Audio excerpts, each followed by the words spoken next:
आज हम यूक्रेन के मारियुपोल शहर से सामने आई तस्वीरों का वीडियो विश्लेषण भी करेंगे। पिछले वर्ष 24 फरवरी को जब रूस ने यूक्रेन पर हमला किया था तो मारियुपोल भी उन शहरों में था जहां रूस ने सबसे पहले हमला किया था। मारियुपोल पर कब्जा करने के लिए रूस ने यहां जमकर बमबारी की थी और शहर की इमारतों और दूसरे ठिकानों पर ताबड़तोड़ मिसाइल हमले भी किए थे और इस शहर को खंडहर में तब्दील कर दिया था। और हमने मारियुपोल की तबाही की वो तस्वीर भी आपको उस वक्त दिखाई थी। लेकिन आज उसी मारियुपोल से एक और तस्वीर सामने आई है और ये तस्वीर कई मायनों में बेहद खास है, क्योंकि ये तस्वीर रूस के राष्ट्रपति व्लादिमीर पुतिन की है, जिसमें वो मारियुपोल की सड़कों पर कार चलाते नजर आ रहे हैं। ये वो तस्वीर अभी हम आपको दिखा रहे हैं और ये मारियुपोल की सड़कों पर रूस के राष्ट्रपति व्लादिमीर पुतिन है जो कार ड्राइव कर रहे हैं।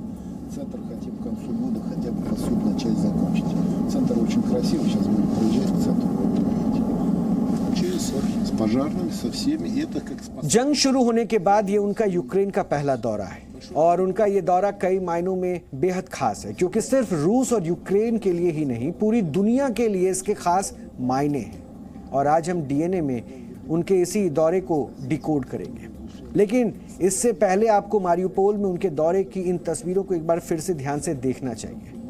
रूसी रक्षा मंत्रालय कैमरिल की तरफ से दी गई जानकारी के अनुसार पुतिन को हेलीकॉप्टर से मारियुपोल पहुंचाया गया, जिसके बाद उन्होंने कार में बैठकर आसपास की जगहों का दौरा किया और वो खुद ही कार ड्राइव करते हुए नजर भी आए। ये वो तस्वीरें हैं।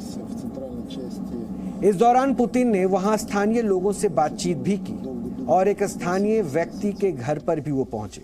दावा यह भी किया गया कि उस व्यक्ति ने उन्हें अपने यहाँ घर पर आमंत्रित किया था।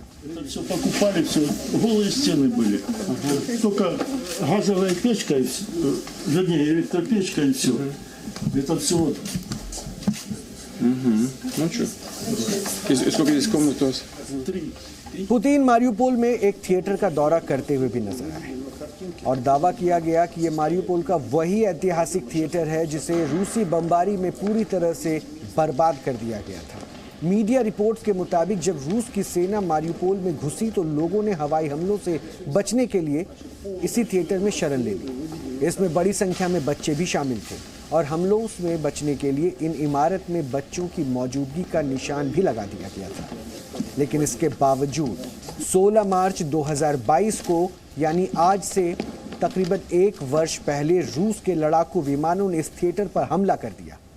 रिपोर्ट्स के अनुसार इस बमबारी में वहां मौजूद करीब 600 लोगों की जान चली गई थी। लेकिन आज जब व्लादिमीर पुतिन इस थिएटर का दौरा कर रहे थे, वहां सब कुछ एकदम ठीक सा नजर आया। ऐसा लगा कि कहीं भी उस थिएटर पर कोई हमला हुआ ही नहीं है, जो रूस के हमले में खंडर हो गया था। ऐसी किसी भी तरह की तस्वीर वहां नहीं नजर आई। दरअसल रूस ने हमले के बाद इस थिएटर को गिराकर इसी के मलबे के ऊपर नया थिएटर बना दिया था। यानी पुतिन ने जिस मारियुपोल का दौरा किया उसे खास तौर पर उनके दौरे के लिहाज से तैयार किया गया है और आज आपको उस तैयार किए गए मारियुपोल की तस्वीरें जरूर देखनी चाहिए।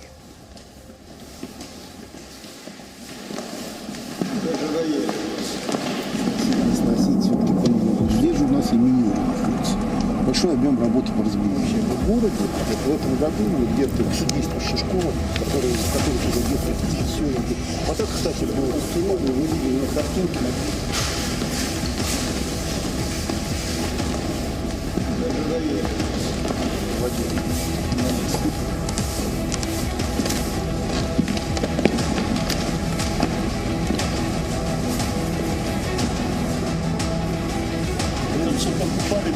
Спасибо, что зашли.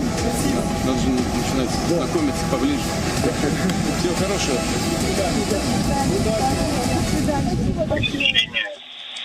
Посещение вот этого жилого комплекса. Конечно, не общение с гражданами, не посещение, не поход в гости, этого не планировалось. Все это было абсолютно спонтанно. Собственно, также спонтанно абсолютно президент поехал там дальше, посмотрел, вы видели Стеллу, он посмотрел. ओजोब सागर के किनारे बसा मारियुपोल यूक्रेन का बंदरगाह वाला शहर है और ये यूक्रेन के समुद्री कारोबार का बड़ा केंद्र भी है और इसलिए इस शहर के रणनीतिक और आर्थिक महत्व को देखते हुए ही रूस ने इस शहर पर सबसे पहले कब्जा जमाया था। लेकिन इसके लिए वहां जमकर खून बहाया गया था। बमों और मिसाइलों की बारिश में करीब 90% मारियुपोल तबाह हो गया था। और आज आपको मारियुपोल की वो पुरानी ग्राउंड रिपोर्ट भी देखनी चाहिए जो रूस की तरफ से जारी की गई इन तस्वीरों से बिल्कुल भी मेल नहीं खाती है, जिसमें अभी आपने देखा कि चमचमाती हुई इमारतों में वहां पर आपको पुतिन नजर आ रहे थे।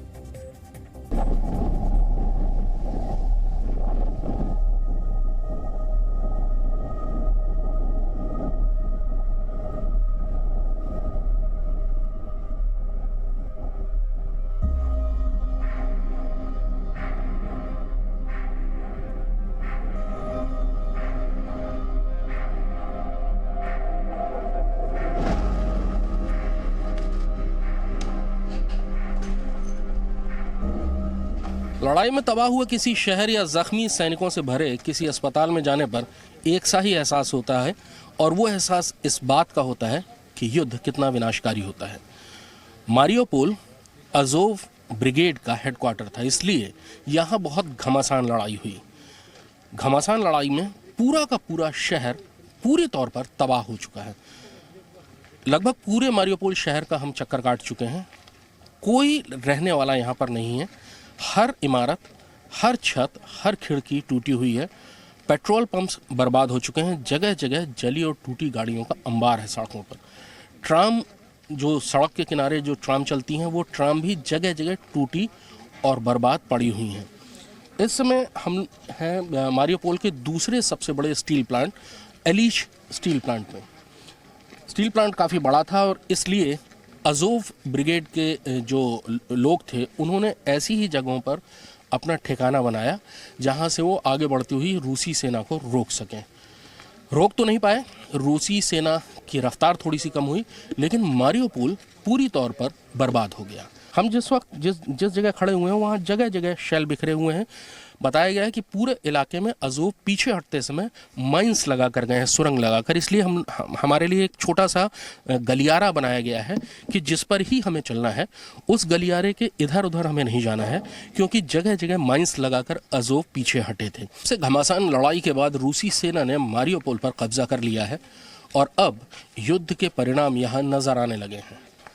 सबसे बड़े स्टील प्लांट में अब न मशीनों की आवाज़ है, न ही कामगारों की चहल पहल। चारों तरफ बिखरे हुए कामगारों के कपड़े हैं और उनके औजार हैं, और चारों तरफ सिर्फ और सिर्फ बर्बादी के निशान हैं। इस शहर की हर गली, हर दुकान, हर घर में लड़ाई हुई, जहां पर कहीं या तो अज़ोव की मोर्चाबंदी थी और कहीं जो रूसी समर्थक गुट हैं उन्होंने भी अपनी मोर्चाबंदियां बनाई हुई थी। और इसलिए इस शहर की कोई भी इमारत साबुत नहीं बची। जो भी इमारतें यहाँ पर नज़र आती हैं उनमें गोलों के, टैंक के राउंड्स के, आर्टिलरी शेल के, रॉकेट्स के निशान हैं। इमारतें कहीं आधी टूटी हुई हैं, कहीं उसकी एक बीच की मंजिल गायब है। दरअसल ये भी आरोप लगाया गया कि अज़ोव ने नागरिक इलाकों में शरण ली और जो नागरिक इमारतें थीं, जो अपार्टमेंट्स थे, उसमें ऊपर की मंजिलों पर उन्होंने कब्जा किया और नीचे की मंजिलों में जानबूझकर नागरिकों को रखा ताकि उनको ह्यूमन शील्ड्स की तरह इस्तेमाल किया जा सके। और बाद में उन्हीं नागरिकों की आड़ में वो रूसी सेना से लड़ रहे थे, रूसी सेना पर फायर कर रहे थे। और रूसी सेना ने जब रिटेलिएशन किया, जवाबी कार्रवाई की, तो उसमें इमारतें भी तबाह हुई और नागरिक आबादी को भी नुकसान पहुंचा। नागरिक आबादी 5 लाख की आबादी वाला ये मारियुपोल शहर होता था, जिसमें से सारी की सारी आबादी भाग गई थी। कहा यह जाता है कि अब उसमें से कुछ लोग, 5 से 10 हज़ार लोग वापस आने लगे हैं। हमको सड़कों पर इक्का दुक्का नागरिक आबादी, सिविलियन लोग चलते हुए नजर आ रहे हैं, लेकिन शहर पूरी तौर पर तबाह है। इंफ्रास्ट्रक्चर दोबारा बनने में और इस शहर को दोबारा एक शहर बनने में अभी बहुत ज़्यादा वक्त लगेगा। कृष्ण मोहन मिश्रा, जी मीडिया, मारियुपोल। मारियुपोल से हमारी कुछ महीने पुरानी इस ग्राउंड रिपोर्ट को देखकर आप खुद समझ सकते हैं कि कौन सी तस्वीर सच है। वो जो व्लादिमीर पुतिन के दौरे के दौरान दिखाई गई, या फिर वो जो हमने अभी आपको दिखाई है। और दोनों ही तस्वीरों में जमीन आसमान का अंतर है।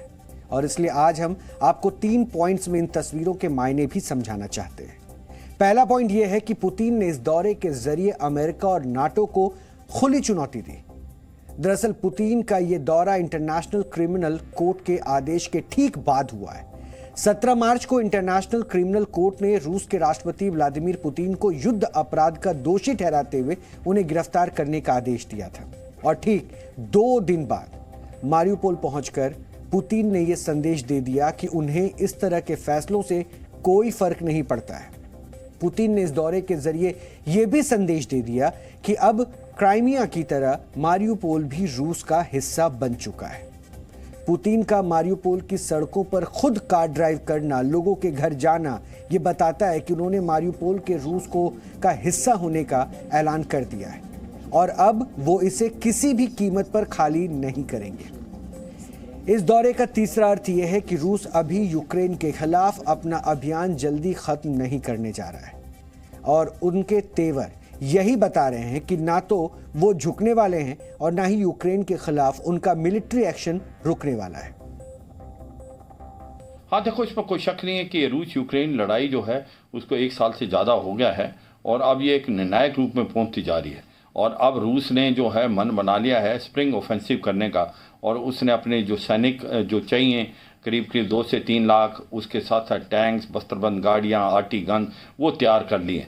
ऐसा लगता है कि जैसे ही बर्फ़ पिघल जाएगी और ज़मीन जो है सख्त हो जाएगी, जब टैंक चल पाएंगे कोई अप्रैल एंड में या मई में, तो रूस एक बहुत मेजर ऑफेंसिव करेगा 3 तरफ से। एक तो बेलारूस से, नॉर्थ से कीव की तरफ आएगा, एक ईस्ट यूक्रेन से वो सेंट्रल यूक्रेन की तरफ आएगा और इसी प्रकार क्रीमिया से और ब्लैक सी से साउथ से आएगा।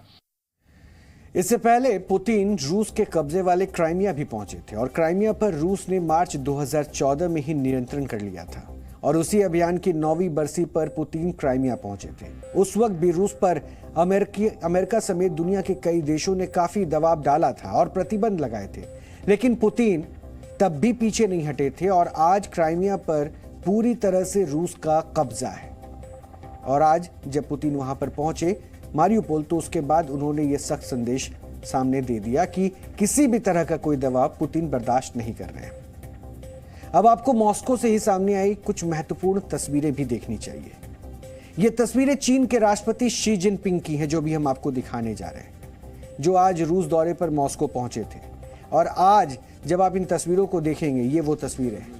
इन तस्वीरों पर जिनपिंग के मॉस्को के इस दौरे पर पूरी दुनिया की निगाहें भी टिकी है, क्योंकि मॉस्को में बातचीत की टेबल पर जब व्लादिमीर पुतिन और शी जिनपिंग आमने सामने आने वाले हैं, तो ये दोनों देशों के बीच कोई औपचारिक वार्ता नहीं होगी। इसका असर पूरी दुनिया महसूस करेगी।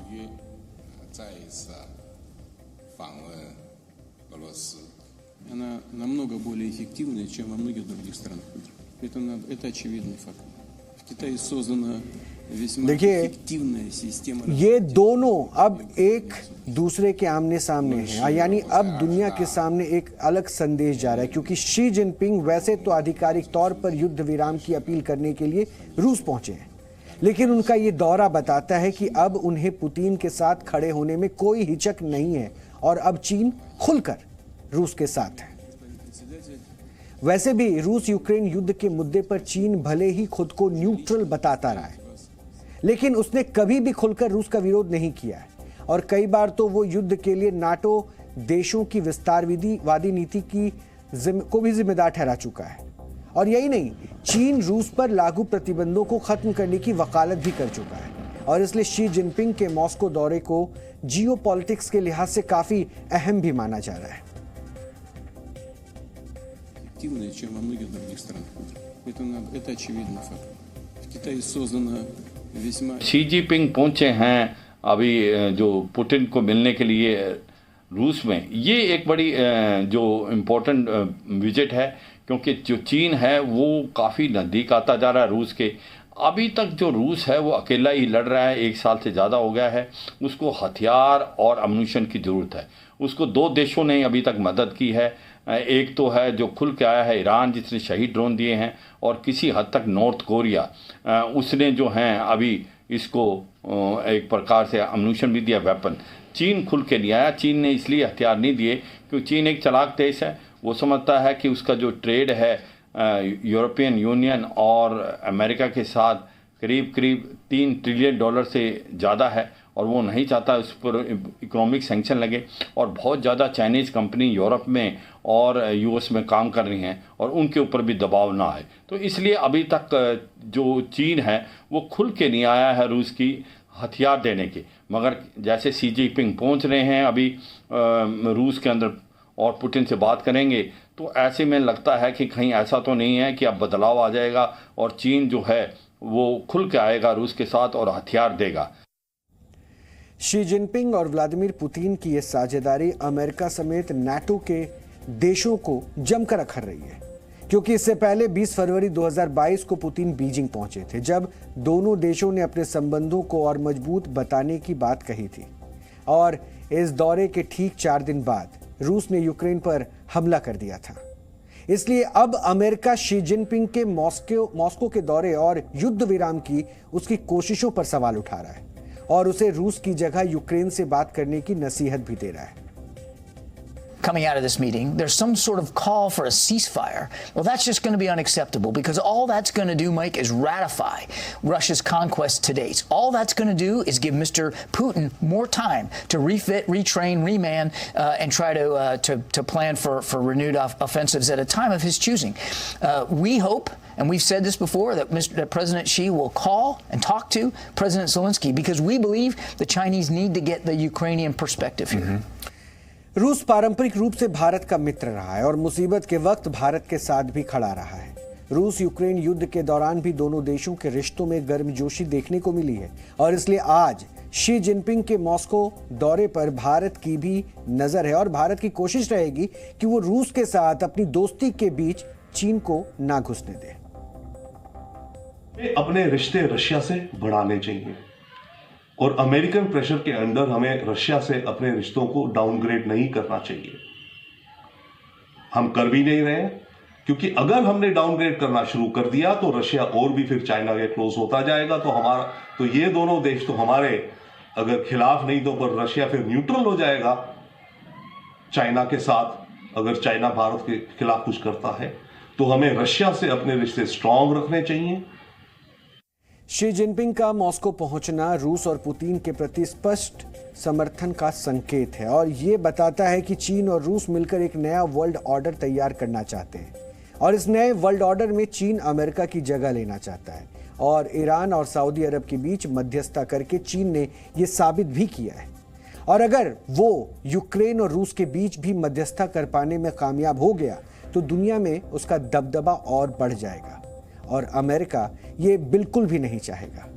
इसलिए इस तस्वीर के कई कूटनीतिक मायने भी अब सामने आ रहे हैं। जी न्यूज़।